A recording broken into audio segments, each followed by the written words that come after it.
Yes, incredibly busy, but in a good sense. Well, I shouldn't ask you because as far as you are concerned, I can follow it on telly and in the newspaper, so you're busier than ever. Because as a mayor, I am limited by time, so within this limited time, I have to really deliver my promises. So I do whatever I can to make it happen. I knock the doors, I meet people. It's proactive. It's basically a philosophy of proactive government. So I'm not a type of government who waits for good news to come. I have to find the good news. Make the good news. And you are my good news. And do you mean that in your first term you had decided to achieve a number of things? Do you give yourself really time goals and objectives? Yeah, we have the parameters, like how many percentage we have to increase for human index development, physical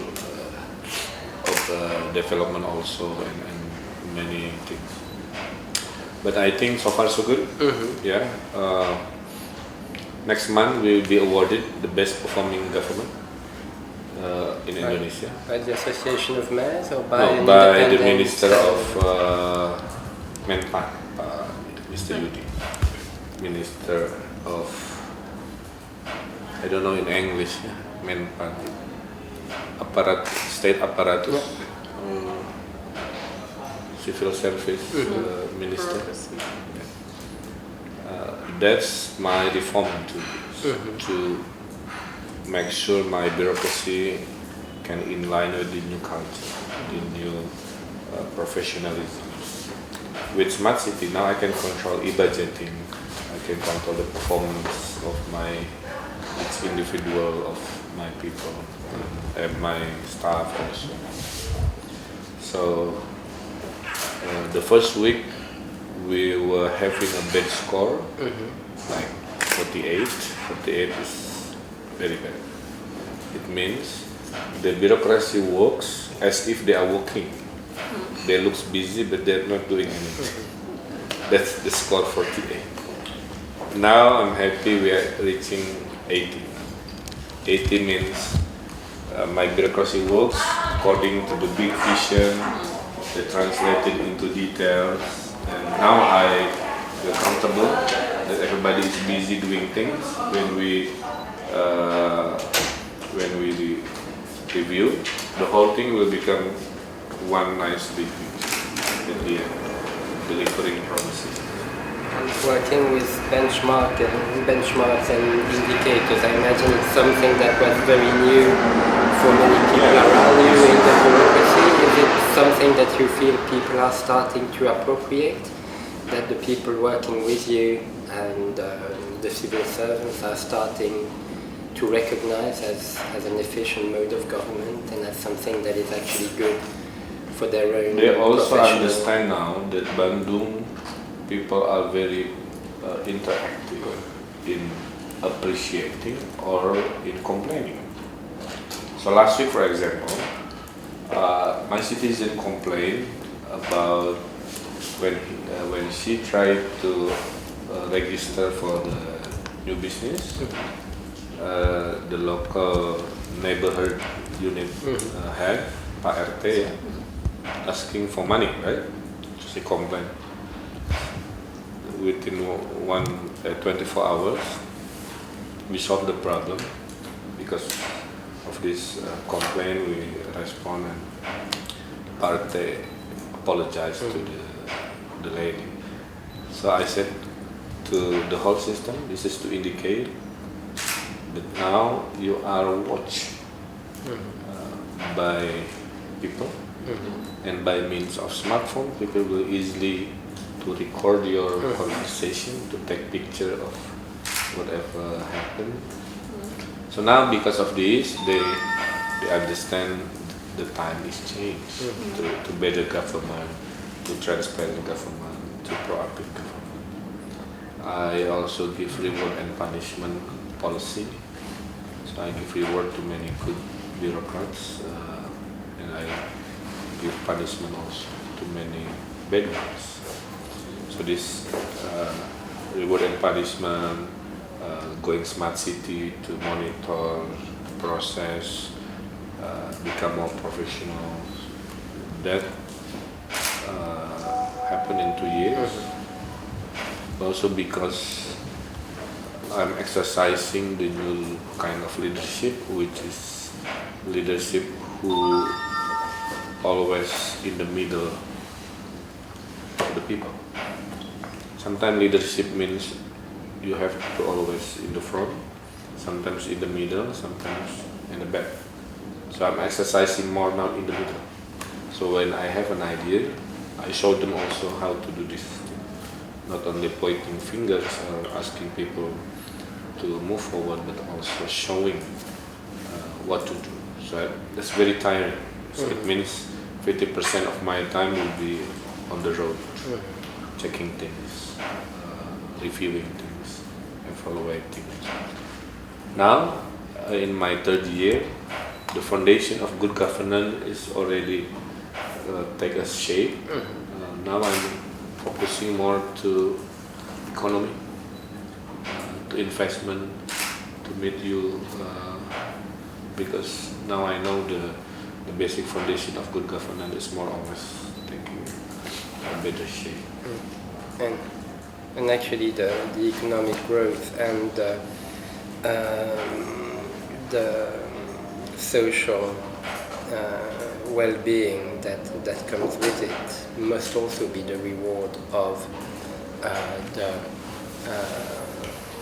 improvement in the way in governance, in transparency, because governance and transparency by themselves are important, but they're not the ultimate objective. The ultimate objective is that the quality of life of the people would be improved by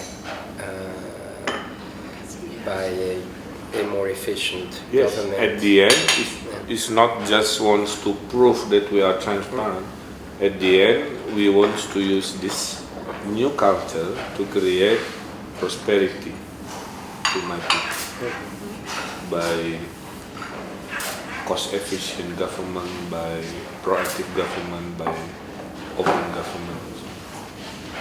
I think we want to learn more from Belgium also, and European Union in the general. As you know, also we are preparing the new law for human rights. It's not easy, as I expressed, because the issue of human rights takes a local wisdom.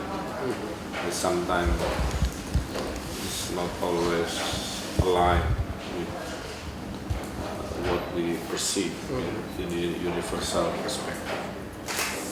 I think more dialogue is coming, but it's getting into the right direction. Brilliant. No, it's one of the reasons, or the main reason we're here. I think I briefly mentioned it the last time we met, but the last time we came to visit you here was mostly to talk about art and culture. This time is more to talk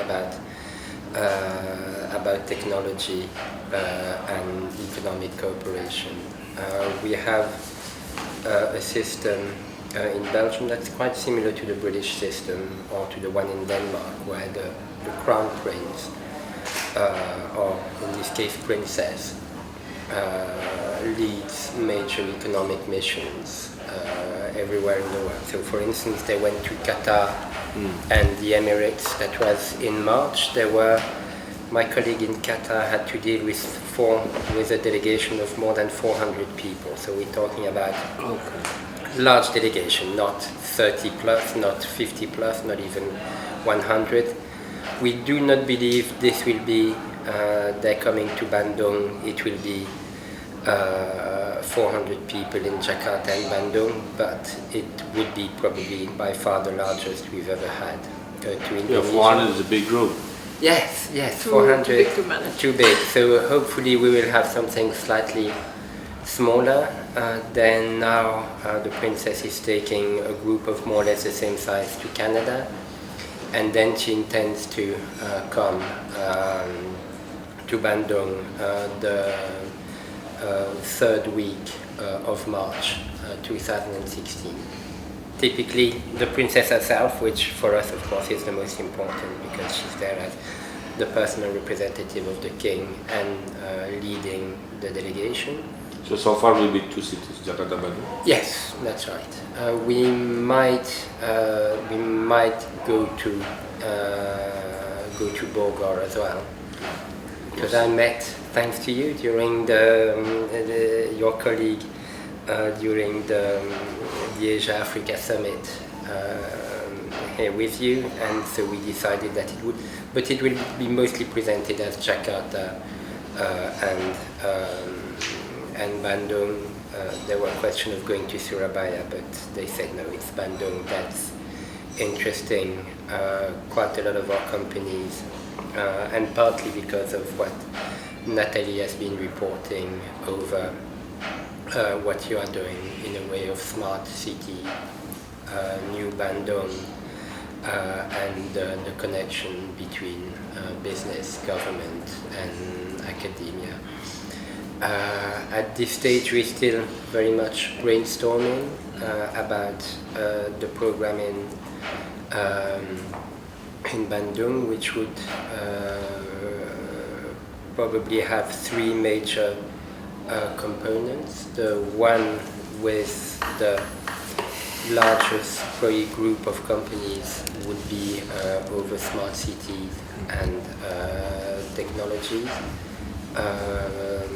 probably guided by our Federation of Technological Industries and their own smart city chapter. The second one we would have would be investment, with a plan to have what we call a power lunch, which is a lunch where the princess and we usually have 3 or 4, 5 ministers. So our deputy prime minister, our minister in charge of foreign trade, and then the first ministers or deputy first ministers of the 3 regions. And where they have lunch with a number of large captains of industry locally. So we were thinking of companies like Besar, quite a number of Hegerindo things, textile companies and tech companies. So that would be the second one. And the third large event would be at ITB Bandung. Oh yeah, good. Last mission was in 2008. Thank you. Was in 2008, and was then led by our current king. And he met. Then he spoke at ITB Bandung. Addressed students, met with the director and a number of deans of faculties working with Belgian universities. Because usually wherever the princess goes, we have typically 3 or 4 rectors or deputy rectors of the largest university. So I just wanted to inform you. If you don't mind, we will put that on paper. One more thing. Yeah. After you left, we had many progress and new things coming. One of the new things is we now in the transition to develop the city in a different way in terms of financing. Yeah. Before we finance the urban development in a conventional way. What is conventional way? We have X dollar city budget per year, then we spend that X dollar per year. We wait another X dollar next year, then we will spend exactly X dollar. So if I want to have 100 schools, I cannot do it. I have to build like 5 schools per year. Wait another money coming, we build. So it's too slow. So now we are proposing the new law that the whole development will be financed by third party, private sectors. When private sector come to Bandung, you build us all facilities, school, hospitals. Then we pay you long-term contract. Yeah. We have ability to pay for long-term contract. And Bandung is the first city to have the local law to protect the investment. We call it multi-year contract law. It means if you come to Bandung with your Belgian investor, for example, you build our hospital, and we pay you 25 years protected by this local law. So whoever mayor or parliament, they must respect the contract. So I asked President Jokowi last month to give bigger protection in the national law. So Pak Jokowi is preparing the law for protecting this. Only different name. Yeah. Pak Jokowi would be like the investment for PPP, public-private partnerships, in the form of turnkey long-term payment. Turnkey means you build, once you finish, you deliver, then you have the long-term contract. So this would be something we would like to discuss with your delegation. I will maybe before the March, I will give you the shopping list of what we need for investment. It's around 5 billion US dollar in a bit detail. For healthcare, how much? So what I'm trying to say is you can come, bring your company, work specifically on B2B, but also I'm offering the B2G. Building our infrastructure, and as a government we pay you and guarantee you for long-term commitment. So this is something good. Usually in a mission we would have all major banks of course always participating, as well as the Belgian Investment Corporation, the SBI, and our credit insurance company, which of course is very important for trade insurance, but also for investment insurance if they have to venture into build and operate type of investment. So yes, this is something we can certainly integrate first in the preparation and then during the mission, in the program, at the level of the lunch or at the level of the meetings. That if you are in Bandung on the 16th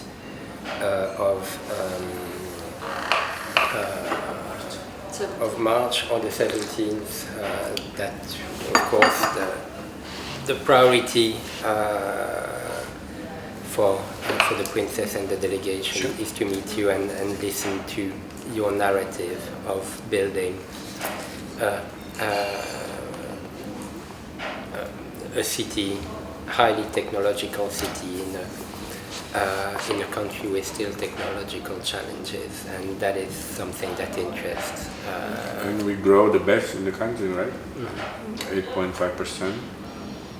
The high-speed train is coming. So in the future, you come to Bandung only 30 minutes. It's like easier. Then you come with another 30 minutes. Not like now it's 3 hours. Yeah? Right? So many good things come. But the reason I discuss this financing urban infrastructure, you imagine 5 billion US dollar, that's only the opportunity Bandung alone, right? In Indonesia, we have 500 cities and regions. So if Bandung only 5 billion opportunity, you multiply maybe only 100, for example. That's already 500 billion opportunity. So think this big picture, not only B2B, but the big size opportunity for B2G, for me, something you should consider serious. If there is institutions would like to discuss, I can prepare the list for that. And the best way to do business is your company join with local partner, and I recommend you the local partner is the state-owned company, because if your company collaboration with state-owned company BUMN, you get many privileges from the regulations, and you get more priority also. So I think that would be more or less the real opportunity, because every year, for example, I need to build more city parks, I need to build more schools, I need to build more hospitals. Maybe we can do a joint event where from one side you can present the Bandung vision and building for the future, and we from our side we can also present the smart cities concepts that we already use in Belgium, and do it a joint event. That seems, and I imagine also everyone has been also very excited by the announcement by Jokowi of the high-speed train.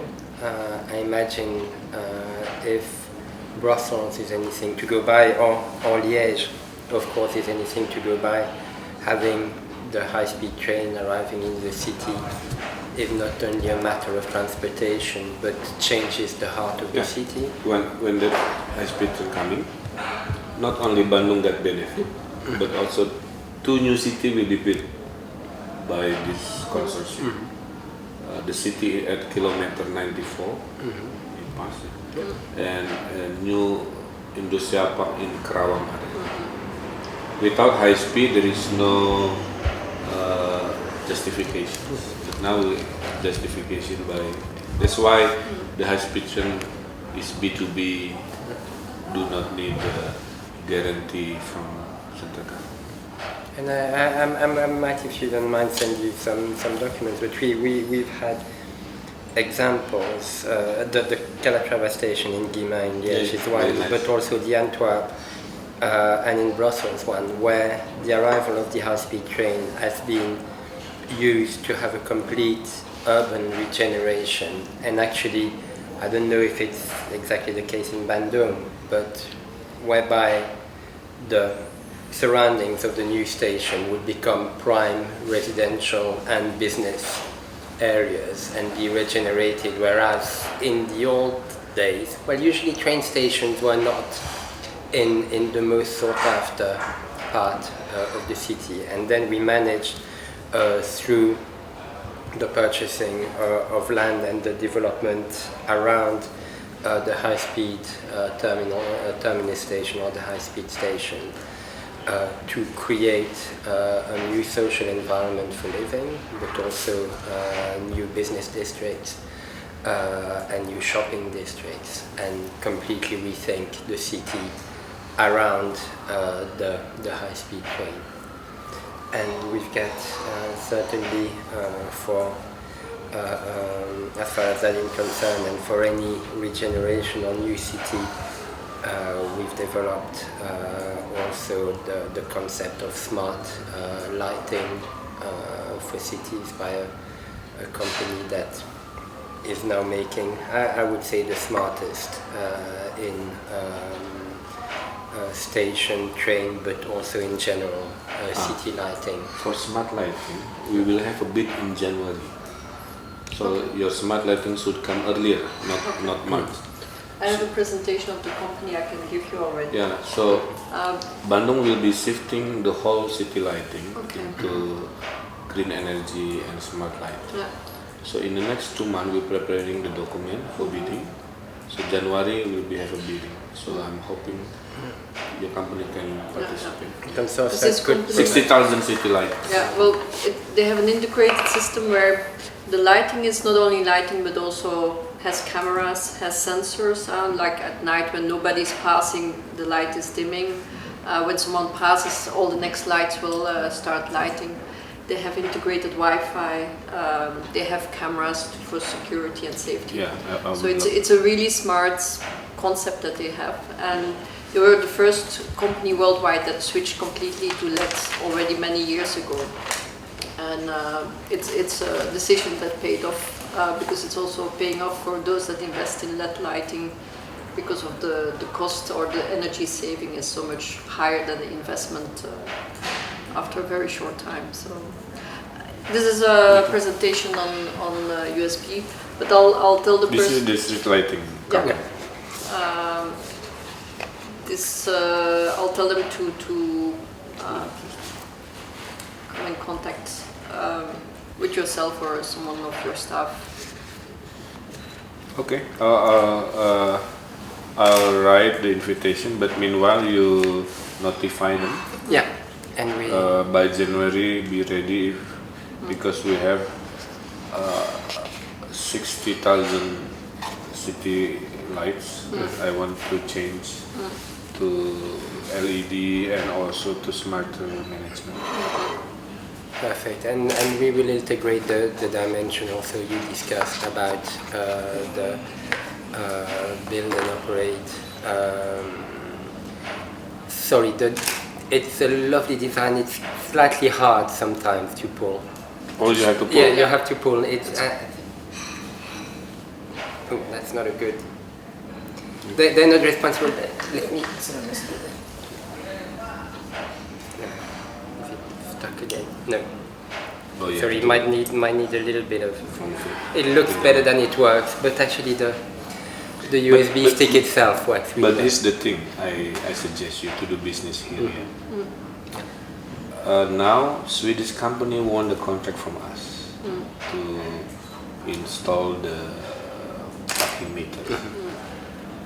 Why they won? Because they built the prototype first and showed to my people the prototype is what we need. So after that, everybody loved. Then we put the spec of their product and we do the bidding. So at the end, they win. So that company also, I suggest the same. You come, install maybe a couple samples and that appreciation, then you put the spec on that product. I've That's seen how. what they've done in Jeddah. They've done the street lighting in Jeddah. I think you've been there not that long ago, and it's really worth seeing. So we will follow up. Yeah, Put that this on one, paper. the city light is the real thing. That will be our immediate engagement for the business. Yeah. For March, I would love to be participate. And I want to have a special agenda on financing public infrastructure. And hopefully we can have more business with your company. Thank you very much. Thank you.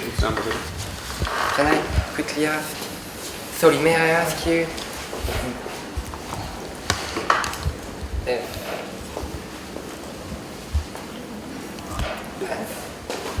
So are you? Where are you in the world Twitter rankings now? I thought you were. Sorry? I thought Bandung was becoming the world leader as far as Twitter. Oh, number six. Number 6, getting there. I don't remember. Did you get this before? No, Oh. I got. This is the Romeo and Juliet in local legend. Thank you so much. It's absolutely beautiful. I love it. No, the other one is in my office. It's about urban transportation. One more photo. One more. And I do hope. So, trying not to be too clumsy, as I usually am. But I have a secretary who is making very tricky. So this is Belgium. It's a map. This is the map. This is a map. This is the shape of my country, and we've got a speciality of porcelain. So this is Belgium in Belgian porcelain. And this is the way shape. your Shape. country. Interesting. Shake hand. Thank you very much.